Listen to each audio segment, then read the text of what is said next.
Welcome, everybody. My name is Craig Monroe. I am the founder and editor of Elegant Literature. I am joined today by the guest judge of the Message Received contest, TJ Price. TJ, thank you so much for being here. It's fantastic to have you. And of course, we are joined by Laura Cody, the $3,000 award winner of that contest. Laura, congratulations. You're an award winning author. How do you feel?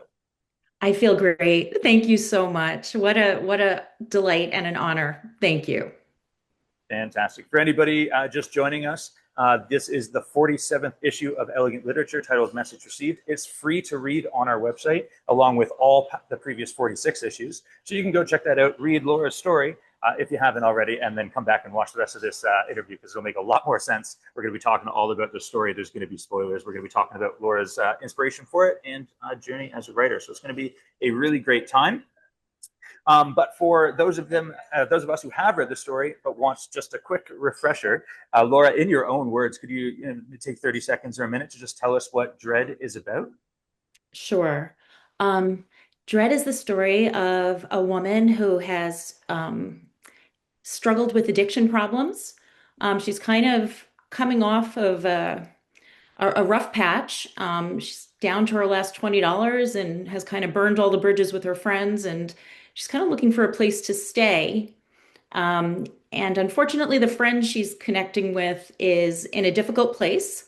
And when she arranges for her friend to pick her up at the train station, friend doesn't show up, but somebody else gets the message that she intended for her friend saying, "I'm here."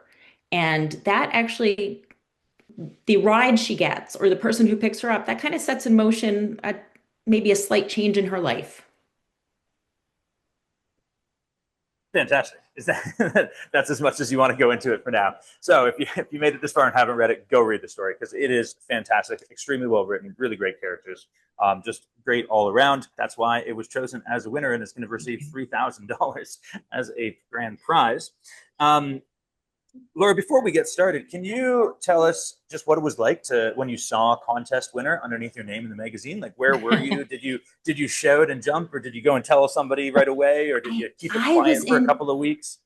that's a great question. I was in a state of shock because I did not expect to see that. And when I saw that, it was like I was filled with adrenaline and my hands started to shake. So I wanted to like tap things out, like tell my husband, like, guess what? But my fingers were shaking. That's how excited I was. It took me a good like 5 minutes to get myself under control.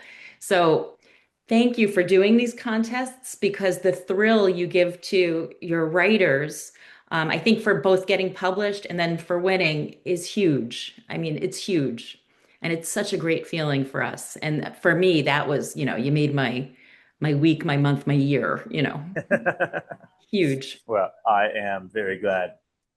Thank you, Laura. Thank you for those kind words. I love doing this. I love having the platform for new writers and getting to meet everybody, getting to meet sort of our new and now not so new professional and award-winning authors such as yourself, and of course our guest judges like people like TJ who are so gracious with their time. With helping us do education resources for our community and also judging the contest, selecting the winner, writing the judges' comments and everything like that. So TJ, thank you so much for being here. Before we get started, I know you've got questions you want to ask Laura. I've got a couple quick questions for you as well. But could you introduce yourself for anybody watching this who's not familiar with your work? Sure. I'm TJ. I do a lot of work in the writing world, in the publishing world. Most of my work recently has been focused on publishing other people and their works. Most recently, I helped publish two single author, single fiction collections, Emma E. Murray's Drowning Machine and Other Obsessions, as well as Eric McHatton's Straw World and Other Echoes from the Void, both through under Go ahead. but yeah, so yeah, I do some of my own work. I've had a novelette published and I've had stories in various anthologies and magazines, such as Nightmare Magazine, Cosmic Horror Monthly, a lot of monthly periodicals, and going to have a story in Ninth Letter, which is a literary magazine out of University of Champaign-Urbana, Illinois. I'm very excited about that. Should be out in the next couple of months. But other than that, I'm really enjoying just finding people in the world who are really passionate about writing and hoping to amplify their voices to the point where other people can hear them as well and discover what I liked about them in a different context. So that's kind of what I've been really enjoying doing lately. And this dovetailed really nicely into that idea. So very happy to have done it. Fantastic, and happy to have you. So TJ, it was TJ's idea for message received. We went back and forth on a couple of different possible themes for the contest in the magazine issue, and we landed on message received. TJ, what was your reasoning behind suggesting and ultimately kind of like forcing me to do message received, despite all my protests? No, I'm joking. I love the theme as well, but I'd love to hear from you where on the record why this theme was so interesting to you. Well, because the community, I assume, is so cross-genre, there's lots of people writing lots of different things. I didn't want to like kind of narrow it down to one kind of theme that would force a genre onto the writers. What I really wanted was something that would provide like a narrative galvanizing. Like I would want something that would start a story, something that could be cross-genre appeal. So I kind of thought about the different ways that stories start. And there's always some sort of inciting incident in no matter where you are. I mean, if you're writing a romance story, if you're writing a horror story, if you're writing fantasy, sci-fi, whatever it is, there's going to be something that's going to spark the story. And so I tried to really boil it down to what the primary ingredients were or could be that would really start a story on fire. And I thought, well, one of the most basic things that starts a story is communication, is correspondence. So I thought, okay, message received. Someone gets a message. Someone, you could have that message be anything. It could be a phone call, it could be an email, it could be a text, it could be anything. And I was really surprised at the amount of ways that all of the different people took it. What I really liked the most about Laura's story, though, is how she took the message received and really applied it in a lot of different ways across genre. And I really thought that it was cool that there was the message received, but there were also messages that weren't received, and there were metaphorical messages being received. So there was a lot of work going on a lot of different planes. And I thought that that was really the one that kind of encapsulated the most interesting and varied interpretation of the theme. So that's my Yeah, fantastic. It's funny you say the broad spectrum of stories too, and the message received. We have our next theme was snowfall and silence, and our preliminary judges and now me were telling me there's way too much snow. It's all snow. Message received had much broader applications for that, and you can tell it just by reading the magazine. Laura's story was absolutely fantastic, and we are going to get into it now. TJ, I know you already wrote some fantastic judges' comments. Laura, I hope you read those. I I saw them in the did, and magazine. thank you, TJ. That How made did me they very make you? happy. Yeah, fantastic. So I know TJ's got, as the judge who officially selected your story, although it was top of my list as well, has lots of things we want to talk about Dread. So TJ, let me pass the lead over to you. I'm still going to be here. I can't help myself to talk about stories, but I'm going to try and let you and Laura take the spotlight here, please. cool. Well, Laura, first of all, obviously, congratulations. Really Thank cool. you. I'm really, really happy that you are excited about the prize. And I really liked your voice. And I thought that the story was really vibrant and very real. I thought that it was also really interesting that you chose to tackle such a difficult concept, addiction being a very fraught and what's the word I'm looking for? Like it can affect someone in so many different ways. It can do so many different things to a narrative. And something like this, which in its like kind of at its basic form, we're looking at a message received. We're looking at someone who's receiving a message from someone that impels the story forward. But really what the story is about is someone that's receiving a message from some sort of otherworldly place, like almost as though fate has stepped in to give our main character this message. And what the character does with that message is what's really fascinating to me. So what I wanted to ask you first and foremost is, what was it about addiction that really drove you to like start this story?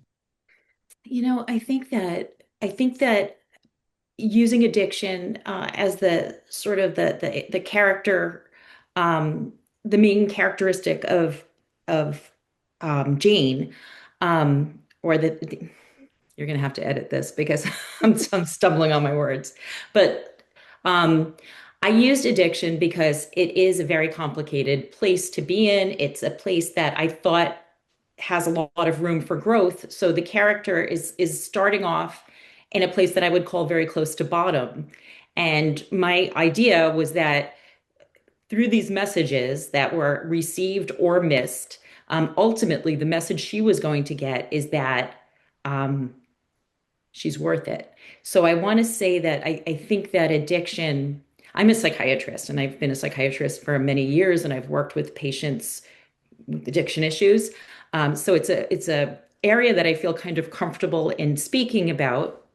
Um, and I think that a lot of times people who do suffer with addiction, and there are many, not everybody's the same. Obviously, people come at it from all different reasons, but I think a common characteristic for many people who struggle with addiction is um, certain issues of self-esteem, certain issues of not feeling that they are uh, worth it, that they might be somehow separated from other people. There's often social anxiety issues and reasons that people have started to reach for substances and then reasons that they continue to reach for substances. And usually substance addicted life becomes a difficult life because you are pulled away from people you love and you get into difficult situations and sometimes people can't tolerate you anymore and so forth.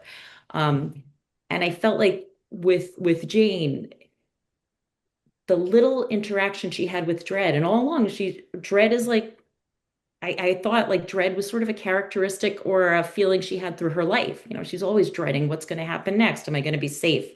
Am I not going to be safe? Am I going to get a fix? Am I not going to get a fix? She meets this guy, she doesn't quite know what is going on, but through his little kindness toward her, I think that was a message, or I wanted it to be the message. Like, you know what? Maybe there's something else. Like maybe there's a new path you can follow, or maybe you can take the first step along it. And so that was sort of my thinking behind Jane and having her as somebody who struggled with substances. You can Just, definitely tell just sorry, throughout the story. just want to clarify. When you say Jane, you mean Cass? Yeah, Is it because Jane is Cassie's Jane? the Oh main gosh, character. good Lord, my own story. I knew what you Thanks, meant. Greg. Yeah, I knew what you meant too. I Jane just want doesn't to make get sure. better and Cass does. Oh my, yeah. But I just, but I get what you Okay, mean. thanks, And Greg. honestly, that it makes perfect sense. I actually have a bit of a history with addiction myself and codependency specifically when it comes to addiction. And you can really tell, even though Jane, the other character, not Right. Cass, I'm the sorry. protagonist, Jane, you can tell, even though she's not really on the page that much, you can tell that she has this power and she's really exerting this power over our narrator, Cassie, who's like, she's just kind of bumbling along in her wake, like she's following her. She wants to find her, but it's almost like there is a rope between the two of them. There's Right. that silver cord. And really, what's really interesting to me is that Dread appears as this figure that in her mind, when Cassie first meets her, she's like, Dread is linked to Jane. So Right. she automatically assigns Dread this role of like, oh, it's got to be Jane's fix. It's got to be Jane's drug. It's got to be something to do with Jane. And of course, he fills the role. He looks like he's a drug addict. He doesn't look great. He's not talking a lot. He's named Dread, for God's sake. Like everything about this man makes her feel uneasy. But what's really clever and what's really cool in the story is that it turns out that Dread was actually a message that Jane missed. And it's the message that he brings to Cassie that gets received. And I think that's really, really powerful. And I'm so glad that that came across. Yes. So that is exactly what I was trying to do. And it makes me so happy that was clear to you because that was Absolutely. definitely my intention in the piece. So Absolutely. That codependency is, I think, very close to the marrow when it comes to addiction. I think that sometimes not only a drug addiction, but a personality addiction, like you were saying, the loss of or the lack of self-esteem, the lack of self-worth. You often like kind of cling to another person who gives you that, even if it feels false, because of the way the drugs heighten your senses and et cetera, et cetera. So I thought that was very real, and it makes perfect sense to me that you are a did you say psychiatrist or psychologist? I'm sorry. psychiatrist. Psychiatrist. It makes perfect sense to me that that is your profession because this came across as very realistic to me in a multitude of ways, and was very personally resonant for me because I have been in that very situation before and was very lucky to receive my own message. I don't know where it all came from, but eventually it got through and got out of that particular situation through variety of ways. My other question for you would be now, because of that codependency piece, let's just sort of extrapolate this into the future. Let's say the story continues. Do you have plans to continue the story in any way, or do you feel it is complete the way it is? I there are a lot of directions that I think, when I thought about the story and what would happen next, I ended it with, Cass is thinking, maybe I'll stick around. Dredd seems like a good guy. Maybe I can get a job, maybe.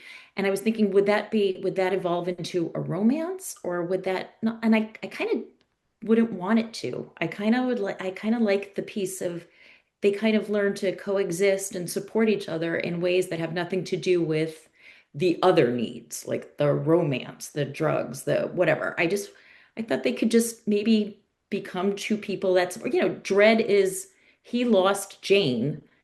She kind of walked out on him. It was nasty. I think there was a scene in there where I said she cut him with a bottle. People do things, when they're out of their minds. And that's what she was. And he lost her. And he seems, I hope he came across, fundamentally a good guy. He likes his music. But he's not overbearing. And I was like, he's dealing with that loss. And then Cass has to deal with like, if she is going to be successful, she's going to have to put a lot behind her and start making new ties. And I thought like maybe they could be, if this story were to go forward, mutual support, roommates, friends. But I really wouldn't want to make a romance out of that right now. I think That's that's like sort of very what's in my smart. head. But I think that's very smart because I do think that a relationship that's built around addiction, whether or not there are two addicts involved or whether or not it's someone who's coming out of addiction, is very likely to lapse back into that codependent habit. So I yeah, think your story could definitely, if it were to continue it, would kind of use that as its nexus. It could be that, Cass starts to develop feelings for Dredd, but he doesn't reciprocate and she doesn't know why. And there's a push-pull going on there because he knows that it's just another form of addiction. There's right. just so many different things you could do with this. And that's why I was in the notes, even I said I would definitely read more of this because I'm curious about how their relationship would develop, whether or not it was a relationship of mutual dependency, or if he, recognizes certain signs that he saw with Jane develop with Cass. Like there's so much built into this with just a normal arc of a narrative. You can kind of see the events kind of moving towards the climax even though it's not even written yet, I can kind of envision the rest of it moving forward. And of course, it's your story. You can do whatever you want with it, and obviously, but I think that there's a lot of potential for this to turn into something more if that was your intent. So, Right. Well, thank you for saying that. And thank you. yeah. It's a lot to think about, but I think, yeah, no, but I'm feeling pretty good about it now. So Yeah, for sure. And yeah. I do think that stories that sometimes remain unfinished tend to haunt. I find that if there are characters that are very vivid like these and they sort of languish in the short story realm, sometimes you'll end up coming back to them in other pieces without even really realizing that you're doing it. So sometimes having that closure on a character, like giving them some kind of closure, can help you move forward to the next project. I don't know if that's you or not, but that has definitely been the case for me in a Yeah. lot of the stuff that I've written. And I could see these characters haunting many people, depending on who they were. on But on just to jump in on the note of sort of closures and endings and things like that is like this story Dread started with a lot of tension and suspicion kind of like right away Right. and Right. and it ended on a note of kind of quiet hope, like not necessarily a full resolution but an ending for a story that's felt quite satisfying to me. I was wondering if that was something that you planned from the beginning to have that contrast and that change from the beginning, or did that emerge as you were writing the story from the relationship between Cass and Dredd? And this kind of depends on if you're a plotter or a pantser, I Yeah. guess. But it was a kind of a reversal of the beginning and the end, and I quite liked how it happened. I wondered where you came with that.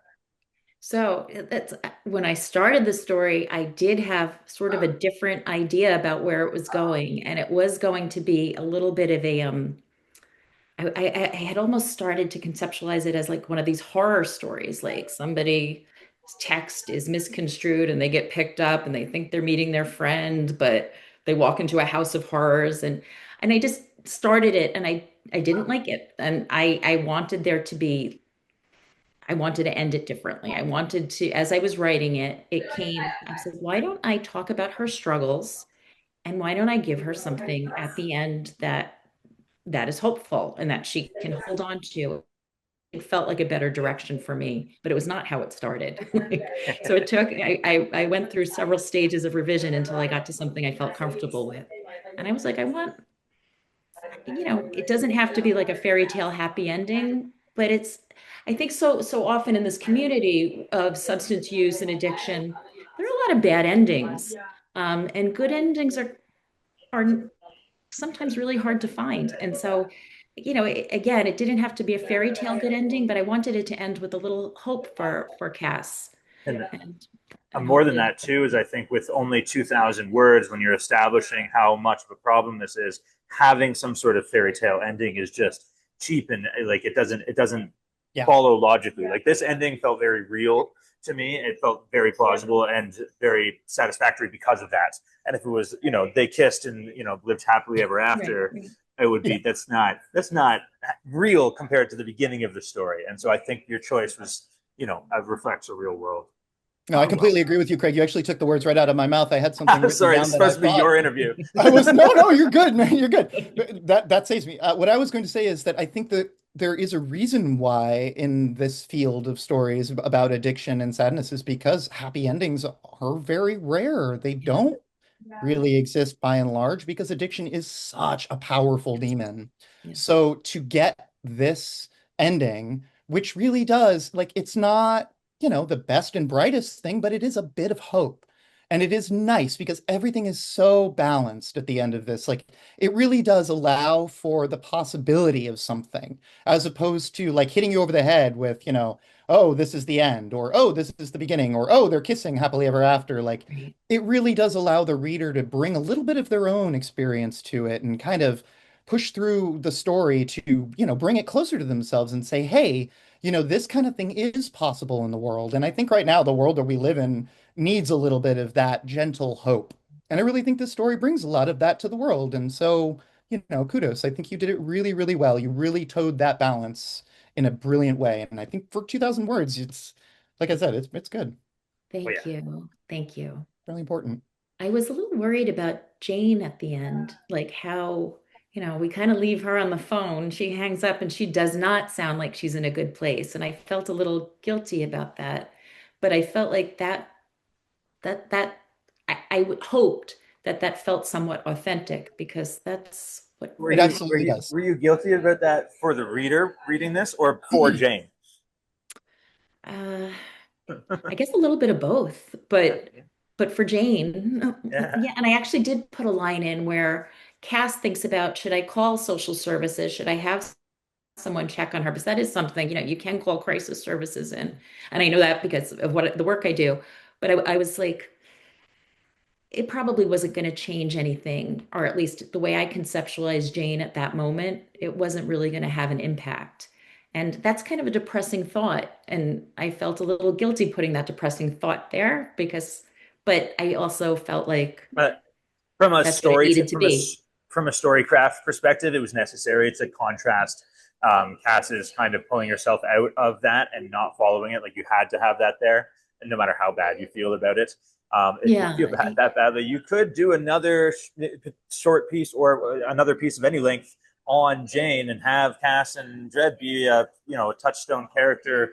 Could be any time in the future as she starts to pull herself out. You can alleviate your grief as the god of your world, but I think in terms of this story, from a craft perspective, you had no choice really, but to include it the way you did because it was And from a resonant. realism perspective too, I think that's dead on. I mean, you included that brilliant line towards the end where help was everywhere. You just had to be willing to hold on yeah, to it. yeah, It's a brilliant line because it really encapsulates the idea that, yeah, sure, you can call help. You can try to help other people as much as you can, but really the only person that can get you out of whatever you're in is yourself. At the very end of it, you can get help from other people, but you have to be willing to hold on to that help to get you out absolutely. of that hole. And I think that that's something that's another bit of that very brief, very bright hope at the end of this. Not only is Cass realizing that she can get herself out, she's also realizing that she can't be the help that Right. Jane needs to get her out. Jane needs to be the one to get out of that place first, Right. and then Cass can help her. And I think that's spot on. That's right on the nail. And I can tell you from a personal perspective, there are text messages. Well, I don't have the phone anymore, but there are text messages that I received Yeah. from people that were still addicted when I got out of that nonsense that Right. I never answered. I still have them on wherever that phone is somewhere.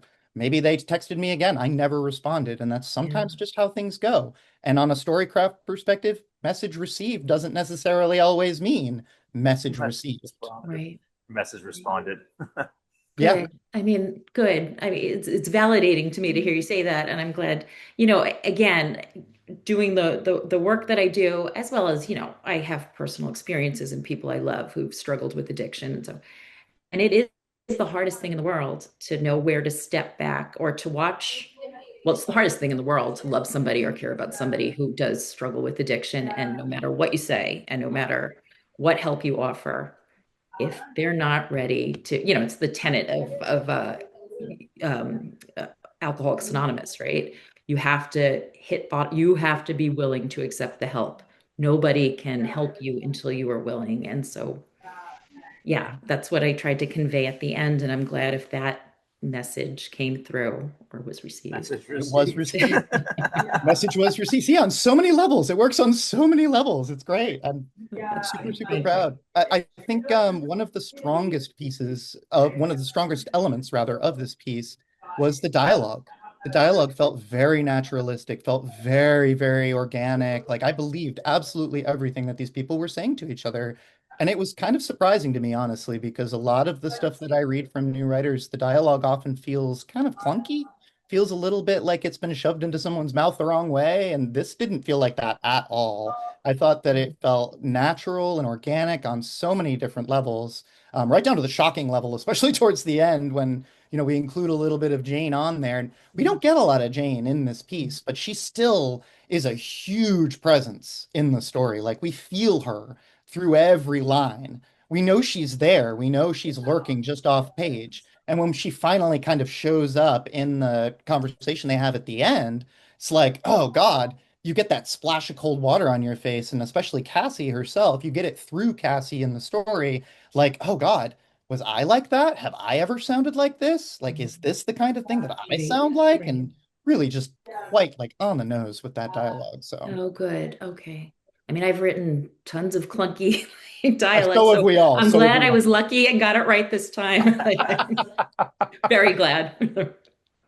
What was your favorite part about writing this piece? Did you enjoy the dialogue the most? Did you like, are you the kind of person like, do you see the scene in your head as it's unfolding? Do you hear the words? Like, tell us a little bit about your writing process. Yeah, so I definitely see the scenes. I try to conceptualize or make a movie in my head and then try to write the story to the movie. Um, and in this, I saw, I just wanted to create like an awkward moment between Cass and Dredd. She doesn't know, is this safe? Is it not? And kind of I didn't want to mislead so much as leave a question like, is Dredd safe? Is he not? Is he just quiet? Is he suffering with his own? Again, in my head, he has a bit of grief because Jane has walked out and he doesn't know what's going to happen to her, but also knows he can't quite chase after her because it's not going to help. Um, and I just wanted, I guess I wanted to keep the dialogue like minimal. There's not a lot of words exchanged between them. So my job, as a new writer too, I'm always trying to figure out is how much is enough for them to convey what they want to say. And in 2,000 words, you can't put in that much dialogue. I hate, you have to cut a lot anyway. But I tried to be, I guess, economical with the dialogue. So they spoke in, they don't have big, long conversations, but hopefully what they say sounds like sort of what people would say, or that was certainly my hope. And, I practice dialogue, like repeating it in my head. Does this sound like a natural conversation? I mean, that's how I try. Yeah, no, I think you did a brilliant job of balancing the dialogue and the description. One of my favorite parts of the story is when Cass gets into the car with Dredd at the very beginning. I'll never forget that image of she looks down and sees the pavement going by underneath the rusted out like bottom of the car. I was like, oh my God, like I have Dredd reading the story. Like I would not I want to be in this car right now. But you did a know. really brilliant job of like kind of sketching in the details and rendering the scene through a kind of not an unreliable narrator because we're reading this in a first person. So what we're getting is Jane's I'm sorry, God, look at us. We're both doing it. Yeah, Jane, you and me both. Cassie. It's like you It's guys didn't Cassie. reread the story in preparation for the call. Have it open. But Cassie, and it's funny because again, this kind of reinforces the whole theory that like Jane isn't on the page, but she is really on the page. Like she's still in our heads, even though she's not even in Right, the story. Anyway, right, so Cassie, we're getting this through Cassie's perspective. So what we're seeing is what Cassie is seeing, and what we're getting is Cassie's interpretation of what's going on. right, And so what we feel is that this man, this Dread, is the personification of dread. He's linked to Jane in an addiction kind of way. So she doesn't really know what to make of it. And her brain is immediately jumping to these conclusions. And right, so as readers, we're also jumping to these conclusions. But the way that the dialogue is structured and the way that the scene descriptions and the dialogue are juxtaposed makes us kind of question what's going on. And I think the brilliance of the story is where Dredd is kind of rendered as a bit of a cipher. She doesn't know what to make of him, and therefore we as readers don't know what to make of him, and he doesn't know what to make of her. And so there's this really tenuous sort of balance of interaction. And what I really like the most is how the dialogue, as you say in the beginning, is very terse, it's very economical. But then as they sort of start to kind of right. tiptoe towards each other, the dialogue starts to kind of expand a little bit and we learn a little bit more. And she asks a question and he answers it in his very terse, sort of ciphered way. And she learns a little bit more about him, even though he's not really telling her very much. She's learning and empathizing with him, and he's learning and empathizing with her. And they're sort of kind of coming together over this like Jane person who's not really even on the page. And I think that's why it doesn't surprise me that you're a psychiatrist because there's a lot of empathy in these characters, and you can see them growing towards one another, kind of like how plants sort of grow towards the sun. They're growing towards a place of warmth. And you Yes, can really feel that as the dialogue kind of opens up and grows throughout. So it's no surprise to me that that's your chosen profession. It comes through very, very radiantly in this piece. oh, thank you. I'm really, it's very nice to hear that that came through for you. It really is because when you're writing in a vacuum and you're like, Yeah, is this going to work? Is this not going to work? And so thank you. I can't tell you absolutely. how much that means. So thank you. Oh, right. So you're not even home. You're doing all of this off Yes, site in your, I am. I am somewhere in Colombia right now. Um, very nice. it is nice. It's very hot. It's like it feels like 38 degrees today, which would be somewhere what not, not somewhere in the 90s, I think, Yes. for the states. Double and add 30, I think is the rule. Yep. Yeah. Right. Maybe even 100 actually. Well, anyway, doesn't matter. That's not why we're here.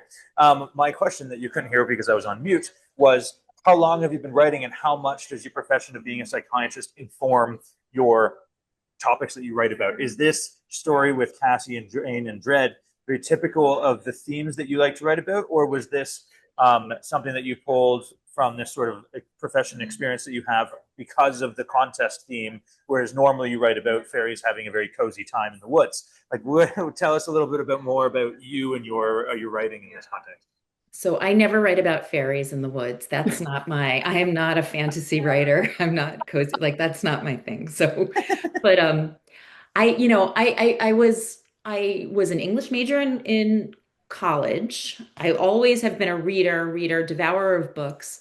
And I remember when I went to college, it was like back in those days, at least you didn't have to go to college and know exactly what you were going to do when you went in, so you could decide. So at the end of my sophomore year or whatever, I declared my major as English. And I remember telling that to my father, who at the time was like, "That's great. That's super duper. But what else are you going to do?" So, to pay. Um, so I was always kind of a strong science person, and I thought I might want to go into medicine. So I did pre-med in addition. And I knew when I went to medical school that I didn't really want to like do medicine with my hands. I wanted to be a person who talked to people and learned stories. And it's a great, like becoming a psychiatrist, if you are interested in people's stories, or a psychologist, is a great way just to learn about people because you have this incredible window.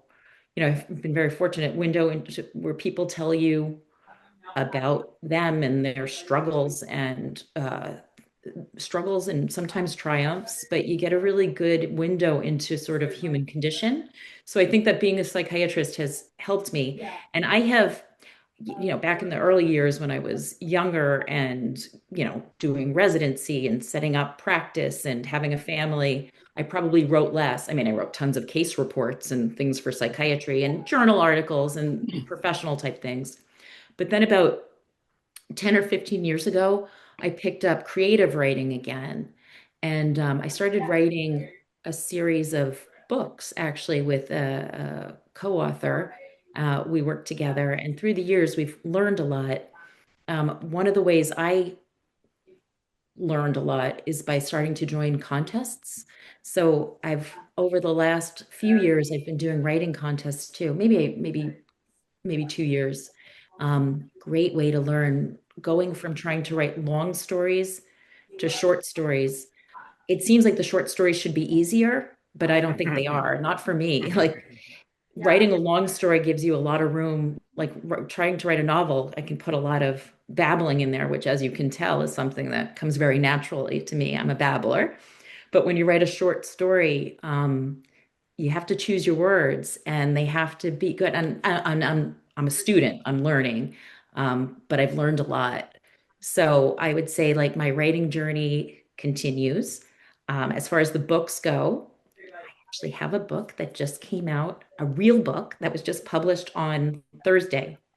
And I wrote that with a Congratulations. writing partner, Congratulations. and I'm going to show it to you. Yes, please. Yeah. Called Call Game. Okay. I am this person. That's my writing partner, Graham Elder, and we are yeah, it's all over my office here. We're trying to figure out how to launch it, but it's a book about it's a medical thriller. And so Graham and I are both docs, and the book takes place in a hospital setting. So sort of write what you know and write about patients you've seen, not about specific patients, but Right.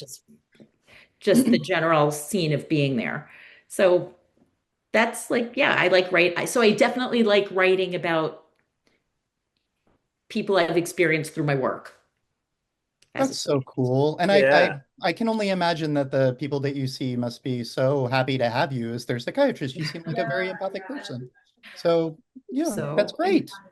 thank you.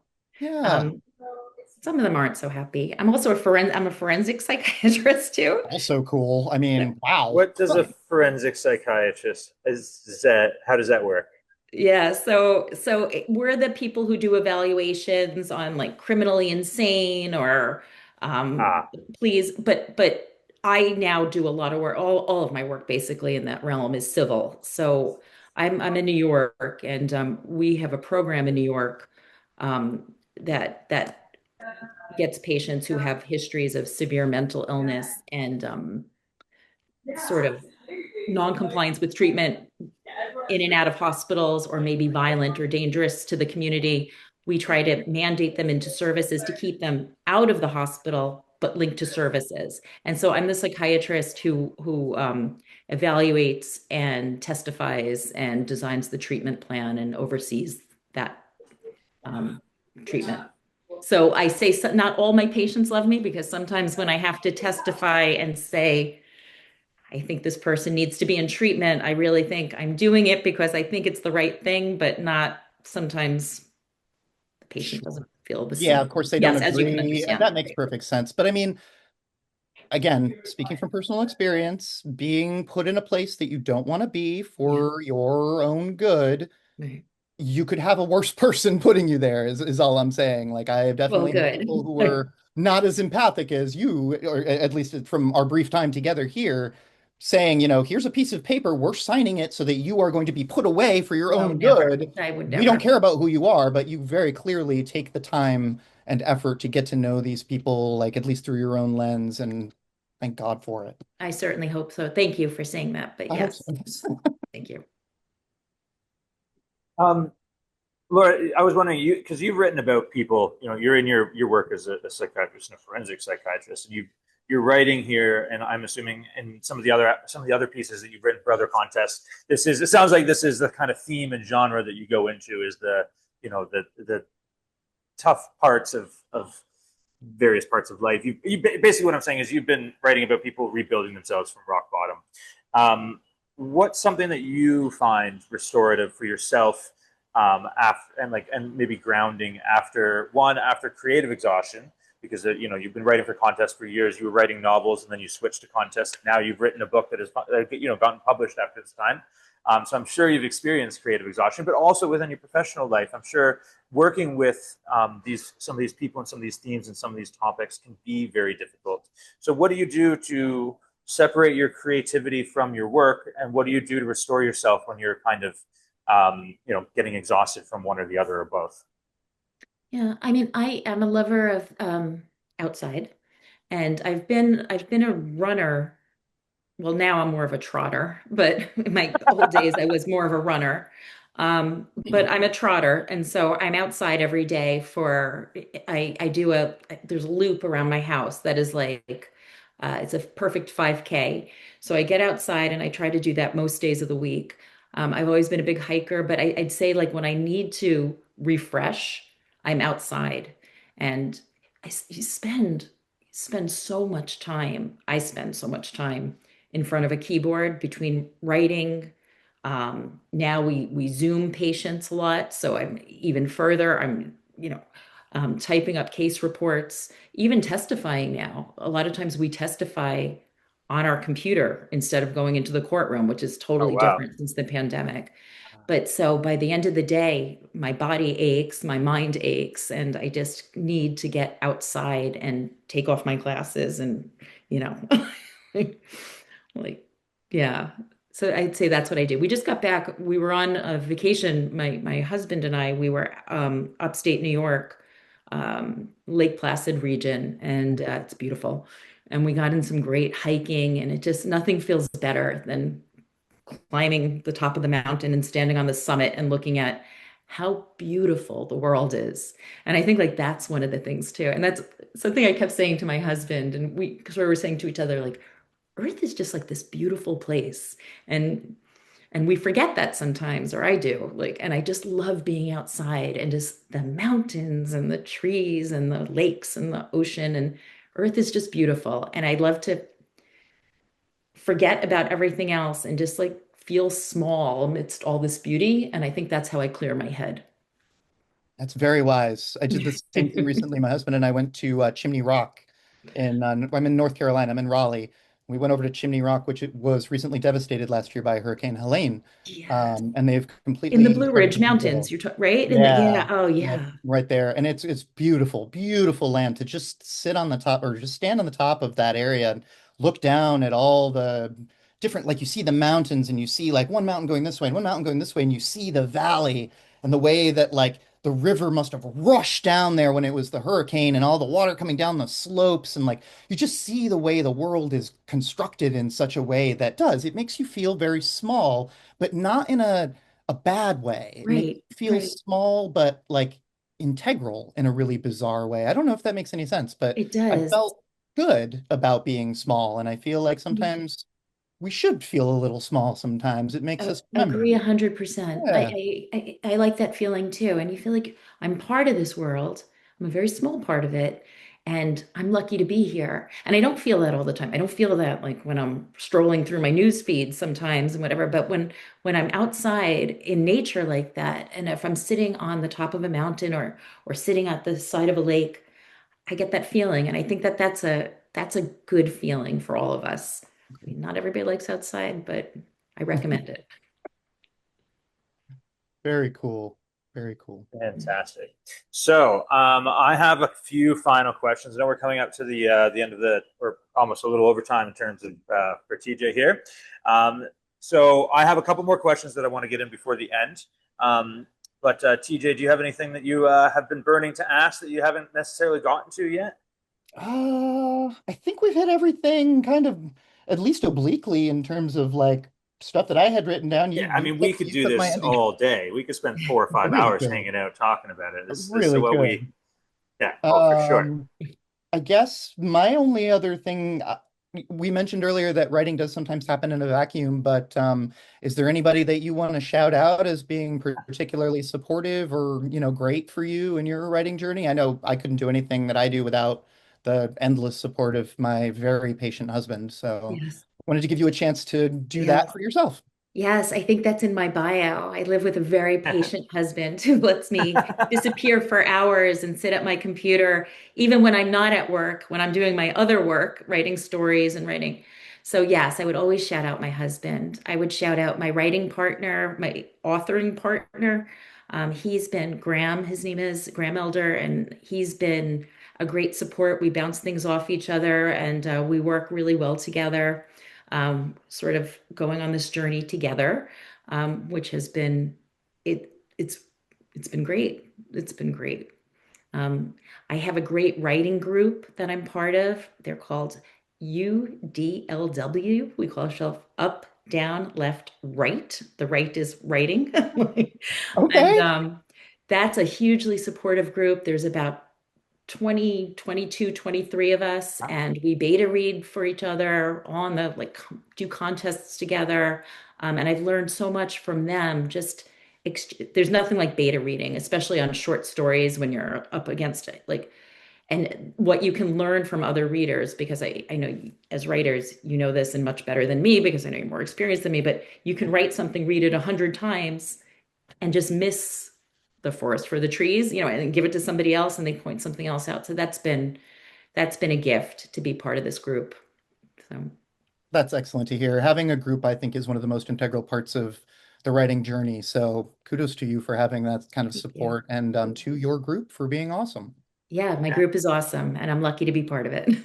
Cool. Fantastic. And what's your plan, or hope or desire for the next, 5 or 10 years in terms of writing? Like, do you want it to supplant your day job, leave forensic psychiatry, and be a full time, sort of medical thriller writer, or do you want to balance both of them? How do you see writing fitting into your future? You're now an award winner. You've just had a book published, which good timing in terms of winning the award for new writers before the book was published. It is part of our it But is part part of of the our deal is you eligibility. You have to made have it. so You many squeaked in sales on the there. book, right? To be Yeah, it's self-published. Was it a self-published book?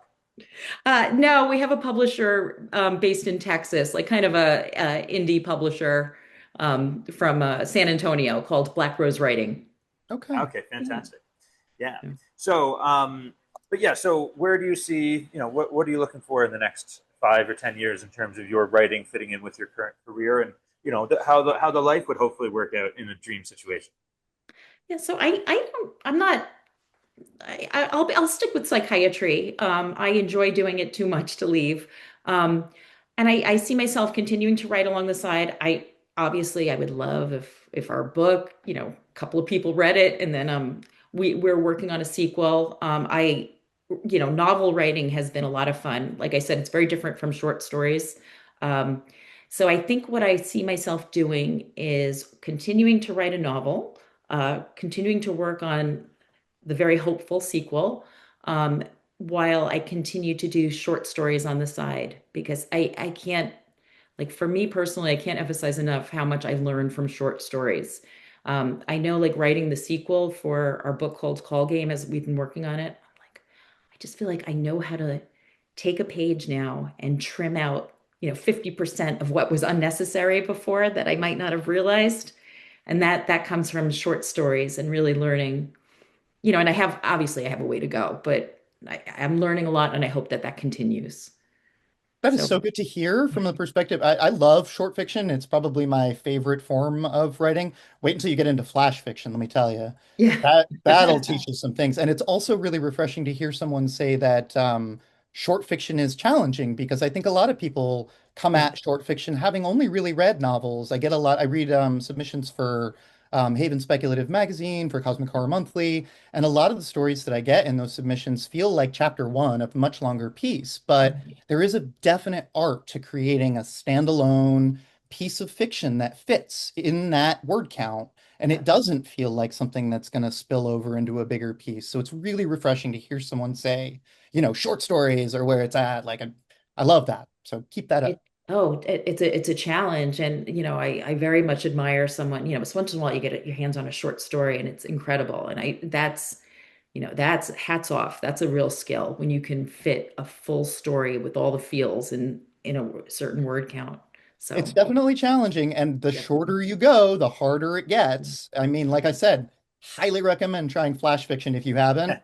really, really tough. One of my favorites. I think I might be a bit of a poet in Travels. disguise sometimes, but Really? I think the shorter it gets, the harder it gets, and Oh, yeah. sometimes the more fun it gets. So It's What do you eventually consider as you get Flash? more. Oh, it depends. I'm sorry, Chris. Different, no, you're good. Different markets have different kind of limits. Right. Most of the time, I think flash fiction falls between like 1,500, like 1,700 words, depending.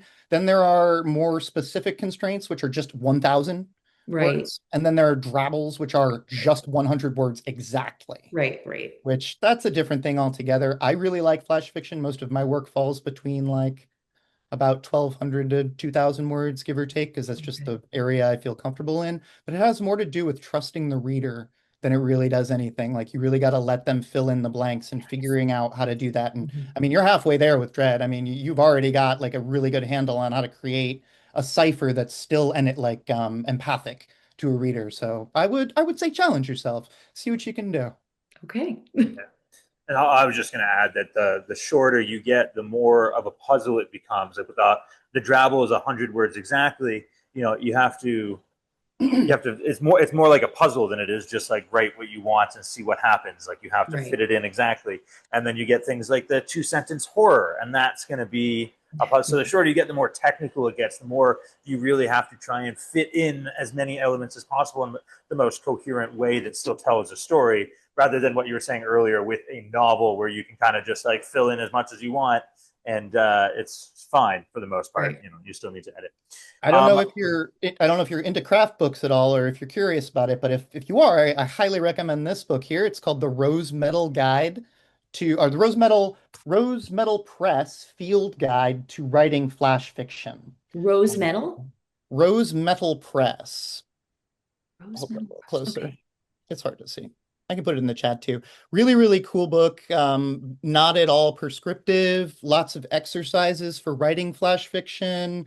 Lots of examples of flash fiction. Lots of thoughts on it, and not at all like what's the word I'm looking for? It's very easy to read. I found it very, very helpful when I was looking at how to do flash fiction. So if Right. you're into craft Oh books, no, that's a good that's one. great. Thanks for the Yeah, suggestion. of course. Yeah, I'll definitely Fantastic. check it out. Now, on the flip side of my question of where do you see yourself in so many years, how it fits in your life, um, you are now an award-winning author. Congratulations again. I know we've said that several I times, but love when you say that. I don't think you're going to get tired of it just yet. Um, there are now authors that you may feel like you've just achieved this. You're starting out on your career writing path. You've just got some big milestones under your belt in the last couple of months. But no matter how sort of new you still feel, there are people who are a step behind you or 2 steps behind you. And I'm wondering if you have any. Well, not wondering. I'm asking you to give us some advice that you have from your experience that's helped you along your journey. That somebody watching this who is aspiring to be where you are now may be able to take heart. And if that's too complicated, of course, you can think about giving yourself advice 2, 3, 4 years ago or something like that. However you want to frame it. But let's hear something that you think might help others. Sure. Well, I mean, to think of somebody aspiring to be me just feels like no. But But but yes. but let's okay. But I think that the advice is pretty simple. I think if you enjoy writing, um, and I enjoy writing, although sometimes I don't. Sometimes I get stuck in this and it feels like work, and that's when I know I have to step away. But if you overall enjoy it, um, and if you're like me, you'll have periods where you just feel like maybe I shouldn't be doing this. Maybe I'm not going anywhere. I've tried submitting a few things or I've entered a few contests and maybe I just don't have what it takes. And maybe, I think it's advice that everybody says and we've heard a lot of times, but keep trying, keep reading, keep writing. And little by little, it happens. It happened for me. So this time, so that was really great. And I would just say, when you feel bad and you feel like I don't have what it takes, that's when you have to just keep writing, and um, Yeah. and you might be pleasantly surprised. Um, Ask people to read your work. Be receptive to suggestions, but be receptive to suggestions because through the couple of years I've been doing this, especially with the short stories, I have encountered people like on beta reads and stuff who get sort of angry or offended or don't want to take advice. And I think it's important to be able to distance yourself a little bit and open up your mind and hear what people are saying because we all have an idea in our heads. When you're writing something, you're writing it for somebody else to interpret, and you need to know how your work is being received, how that message is being received, because it's not always what it's not always what you intend. I hope that makes sense. Um, Yeah, absolutely. I think that's really important to point out, actually, that feedback is always going to be a spectrum. You're yeah. going to get a lot of different reactions from a lot of different people on everything that you do. And you have to remember to stay true to what you are trying to say, but also be very mindful and very receptive, as you said, to other people's interpretations of what you've read, of what you've written. And I think that's really important. You have to have an ear for both sides. And to cultivate that skill is really difficult. So kudos to you for saying that. It's well said. Thank you. Fantastic. Two more questions, one for each of you, and then we will be all finished for today. Well, maybe TJ can get out of here. Me and Laura are going to hang out and talk about the prize for another hour or two. Not that long, don't worry. TJ, the question first is for you. Is one, thank you so much for being the judge of this, for having such insightful questions and comments about the story, for being so articulate in what you've been talking today. It has been fantastic. The question is very simple. Do you have anything that you've been working on or that's going to be coming out recently that you want to let people know who are going to be watching this video? Oh God, I don't know. Where can we find you? Where can we go read your work? What should we check out? Give us the deets. Well, I got a website. I haven't updated it in over a year, but it's at tjpricewrites.com. Pretty straightforward. I am currently a staff writer for a news magazine. It's not really a news magazine. It's a website. It's called Three Quarks Daily. That is every 4 weeks I have a column that goes up there. It's mostly just musings on random things. Like last week, I posted a 3,000 word essay on reality television that I never thought I would ever watch. And the week before that was a random structured musing on the relationship I had with my estranged father and musings on the movie Twister and tornadoes and the defunct Fujita scale. So, like, it kind of goes all over the place. I talk about books I've read that I liked. I don't know, all sorts of stuff. Cool. But as for like actual projects that I have coming out, I hope in the near future to be releasing a collection of short stories called the excuse me, The Complete Fiction of TJ Price and Other Stories and Other Stories.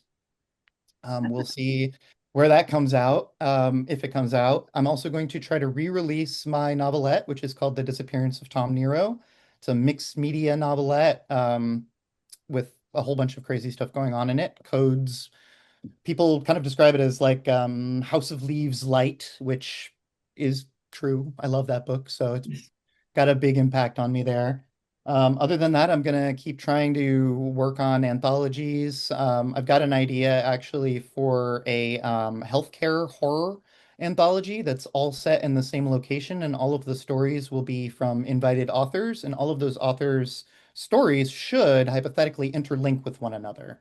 So I'm Very kind of cool. working on that on the edges, but nothing has really sort of manifested. So if anyone's curious about what it is I'm working on, they can check my website and read the blog entry from like a year and a half ago or so. Yeah, so maybe it's time to put up another one so we can Yeah, I keep have it on current my with what's to-do going list, on and all that.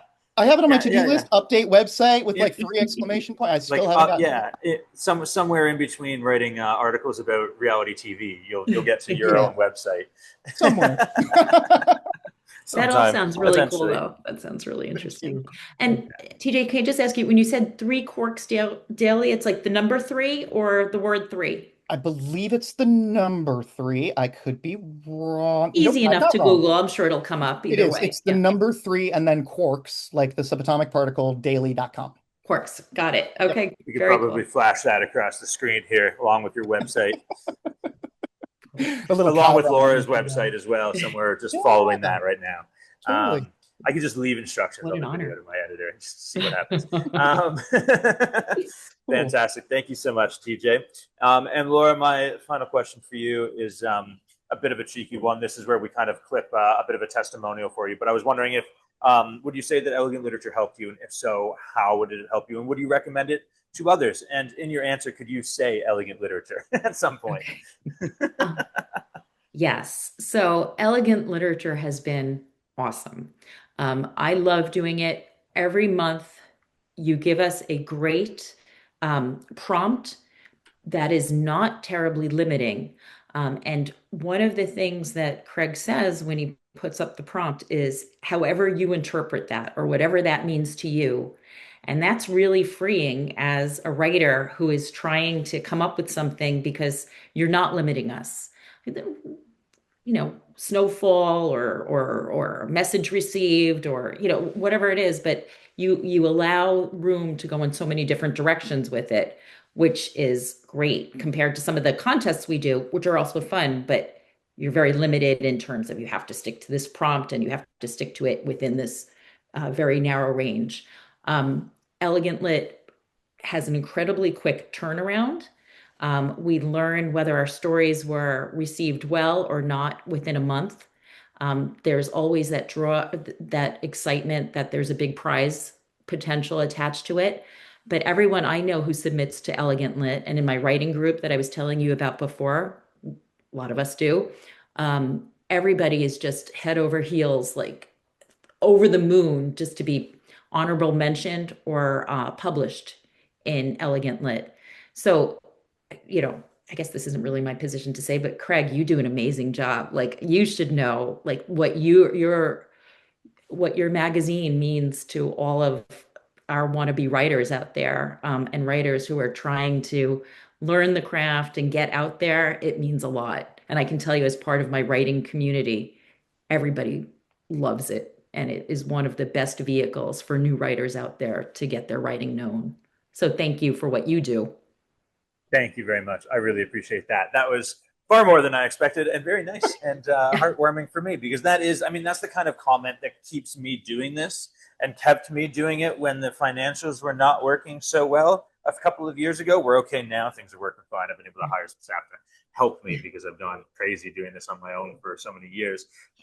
But that's the kind of stuff that, helps me keep going when the times are tough because we all struggle with, we're not all top of our game all of the time. And Sure. it's knowing, and often we talk about writing in a vacuum, but working in a vacuum as well. We have the community, but there's like lots of writing groups like yours who I'm not in. And so I don't hear people talking about that. And every now and then I meet somebody who's like, here are comments from Yeah. my group and from my writing friends um, about how much elegant literature means to us. And those are things I don't have access to all the time. I'm often working mostly by myself, like hoping that people like it. I release the magazine and go, oh God, I'm gonna, I feel sick because I'm not sure. I'm trying to do well, and so thank you very much for those kind words. And Absolutely. it's nice to hear that everybody, is even excited about the honorable mentions. And you've Yes. won the award, so congratulations! You are an award-winning author. You have won the I message will. received contest. You're going to receive the $3,000 grand prize in addition to payment for your story and a bunch of other stuff we're going to talk about in just a few minutes. But for now, thank you so much for taking the time to do this call with us. It has been really, really great getting to know you, getting to hear your journey and all about Dread. So thank you and congratulations once again. Thank you so much. It's been so much fun. I really appreciate the opportunity. Thank you. Fantastic. And TJ, couldn't be happier to have you on board with all of this. Right. It has been a fantastic working with you. Thank you so much. And I'm sure we're going to be seeing lots more of each other in the future. I hope so. So thank you as well. Absolutely. It was a pleasure meeting you, Laura. I really do. And I wish you the best of luck with everything else you do. Thank you so much, TJ. Pleasure meeting you as well. And I look forward to looking up, staying kind of abreast of what you're writing Well, because thank you. thank Likewise. you. And for everybody watching this, thank you so much for sticking with us to the end and tuning in for this. If you are interested in writing and getting your work published and getting paid a professional rate for it, then check us out at elegantliterature.com. You can submit to our magazine for free to earn a professional writing credit. You can submit for $10 a month. You can have unlimited submissions to our $3,000 award for new writers. Every month is themed, and the magazine is free to read. So if you're just here to read and love stories, we've got over 470 stories that are free to read. It should keep you going for the rest of the weekend. It should keep you busy. Thank you so much, everybody, for supporting Elegant Literature and for being part of what we do. TJ, Laura, fantastic having you. Have a wonderful rest of your weekend, everybody. Thank you.